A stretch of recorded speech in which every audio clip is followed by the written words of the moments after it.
16 अप्रैल से लेकर आज तक बीजेपी एक ही नैरेटिव चला रही है कि दिल्ली के जहांगीरपुरी के अंदर दंगे हुए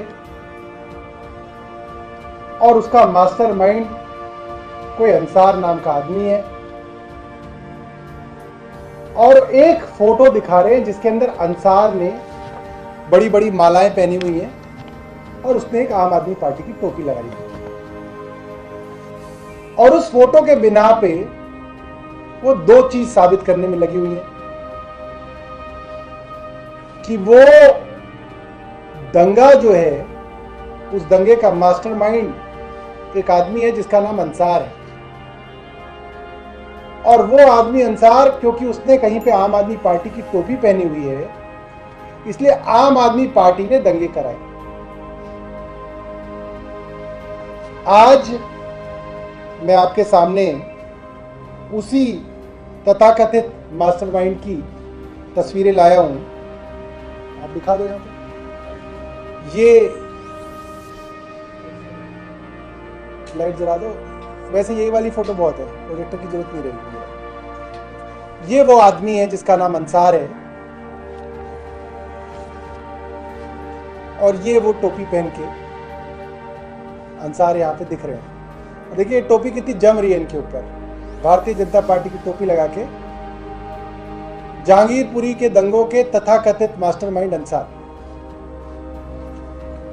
और ये बात ये साबित करती है पुलिस की, चाहे वो दिल्ली की पुलिस हो, चाहे वो हिंदुस्तान की पुलिस हो, चाहे वो पूरी दुनिया में कहीं की पुलिस हो, कहीं पर कोई क्राइम होता है, कहीं पे कोई जुर्म होता है, तो पुलिस अपनी तहकीकात कैसे करती है। कोई भी इन्वेस्टिगेटिंग एजेंसी किसी भी जुर्म की तहकीकात कहां से शुरू करती है कि इस जुर्म का, इस क्राइम का सबसे बड़ा प्राइम बेनिफिशियरी कौन है। किसी आदमी का खून हुआ तो इसके खून से किसको सबसे ज्यादा फायदा है। किसी के घर चोरी हुई तो इस चोरी से किसको सबसे ज्यादा फायदा है। अगर चोरी दिखाई गई मगर बेसिकली मर्डर किया गया तो इस मर्डर से किसका फायदा है। और हम ये बात पिछले कई सालों से कह रहे हैं और पिछली 16 तारीख से मैं रोज कह रहा हूं। सिर्फ दिल्ली में दंगे नहीं कराए गए, रामनवमी से लेकर हनुमान जयंती तक 7 राज्यों के अंदर दंगे कराए गए। महाराष्ट्र में दंगे कराए, कर्नाटका में दंगे कराए, गुजरात में दंगे कराए, मध्य प्रदेश में दंगे कराए, दिल्ली में दंगे कराए, सब जगह दंगे कराए जा रहे, केरला में दंगे कराए। इसका प्राइम बेनिफिशियरी कौन है। इन दंगों का फायदा किसको हो रहा है। कौन सी ऐसी पॉलिटिकल पार्टी है जो स्क्रिप्ट लेके बैठे हैं, जिसके सारे के सारे प्रवक्ता टीवी चैनलों पर कि दंगे हो और इसका फायदा उठाया जाए। उनके व्हाट्सएप पर बनने वाले मैसेजेस तैयार रखे हुए हैं कि दंगा कराओ और ये वाला मैसेज भेजो, दंगा कराओ और इस तरीके से इसको वोटों के साथ जोड़ा जाए। वो पार्टी है भारतीय जनता पार्टी।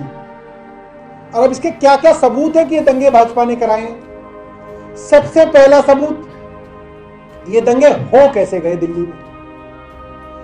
एक भीड़ जिसके अंदर जो लोग हैं वो ऐसे लोग तो नहीं है कि वो हनुमान जयंती की शोभा यात्रा वाले लोग हो। वो नई उम्र के गुंडे हैं, उनके हाथ में नंगी तलवारें हैं, उनके हाथ में चाकू हैं, उनके हाथ में अनलाइसेंस्ड गन है, उनके हाथ में देसी कट्टे हैं, उनके पास पुलिस की परमिशन नहीं है। दूसरी तरफ एक मस्जिद के ऊपर पत्थर रखे गए हैं, वहां पे लोगों के पास तमंचे हैं, वहां पे भी गुंडे मौजूद हैं जिनके पास गन है, उनके पास तलवारें हैं।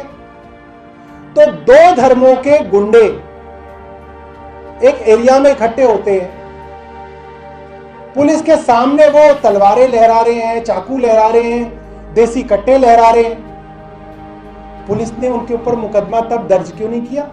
आप निकाल के चले जाओ, आप तो पत्रकार हो, आप एक बार बंदूक निकाल के, देसी कट्टा निकाल के घूमो जरा, आपको तुरंत पुलिस वाला पकड़ेगा। आर्म्स एक्ट के अंदर उम्र कैद होगी, नॉन बेलेबल ऑफेंस है, कॉग्निजेबल ऑफेंस है, क्रिमिनल कॉन्स्पिरेसी का ऑफेंस लगता है, कॉमन इंटेंशन का ऑफेंस लगता है, अटेम्प्ट टू मर्डर का ऑफेंस लगता है। जमानत नहीं होगी 3 महीने तक अगर आप आर्म्स के साथ पकड़े जाओ रंगे हाथों। ये कोई भी वकील बता देगा, कोई भी साधारण पुलिस वाला बता देगा। नंगी तलवारें, देसी कट्टे, बंदूकें लेके पब्लिक जा रही है और पुलिस देख रही है। पुलिस ने उन्हें अरेस्ट क्यों नहीं किया? ना हिंदुओं के गुंडों को अरेस्ट किया, ना मुसलमानों के गुंडों को अरेस्ट किया। पत्थर इकट्ठे हो रहे हैं मस्जिद के छत पे, क्यों नहीं अरेस्ट किया किसी को? क्योंकि स्क्रिप्ट में लिखा था। यहीं से 1 किलोमीटर दूर जो भाजपा का मुख्यालय है, उसकी जो पटकथा लिखी गई, वहां पे जो स्क्रिप्ट लिखी गई, उसके अंदर स्क्रिप्ट में पुलिस के एसएचओ का रोल जो है निर्धारित है, पुलिस के डीसीपी का रोल निर्धारित है, और वो जो बेचारे गरीब सिपाही हैं उनको बलि का बकरा बनाया जाता है उसके अंदर। उनका रोल भी निर्धारित है। उनको यह नहीं बताया गया था कि तुम्हारे को इसके अंदर हमला भी होगा। तो पुलिस का रोल निर्धारित था कि आपको देखना है दूर से, आपको रोकना कुछ नहीं है, दंगे होने देने हैं। और दंगे होने के बाद आपको यह बताना है कि मास्टरमाइंड ये अंसार है और सेकंड माइंड ये है, ये आम आदमी पार्टी का है, ये फलाना पार्टी का है, बीजेपी का इसमें कोई लेना देना नहीं है। ये स्क्रिप्ट लिखी गई थी। और आज जैसे हर बार बीजेपी की घटिया स्क्रिप्ट एक्सपोज होती है, इन तस्वीरों के साथ भारतीय जनता पार्टी का गंदा और घिनौना चेहरा आज पूरे देश के सामने एक्सपोज हो गया। मुझे लगता है कि अगर किसी आदमी में थोड़ी सी भी गैरत होगी तो राजनीति छोड़ देगा, क्योंकि यह बात मैं आपको और टीवी चैनल्स पे कह चुका हूं कि जो हिंसक भीड़ होती है, ये जो वायलेंट मॉब होती है, ये पागल होते हैं। इनकी बंदूक की गोली पर किसका नाम लिखा है किसी को नहीं पता, ना भारतीय जनता पार्टी को पता, ना दिल्ली के पुलिस कमिश्नर को पता। वहां पे रास्ते से आपका बच्चा भी गुजर सकता है, मेरी बहन भी उस रास्ते से गुजर सकती है। उस गोली पे किसका नाम लिखा है किसी को नहीं मालूम।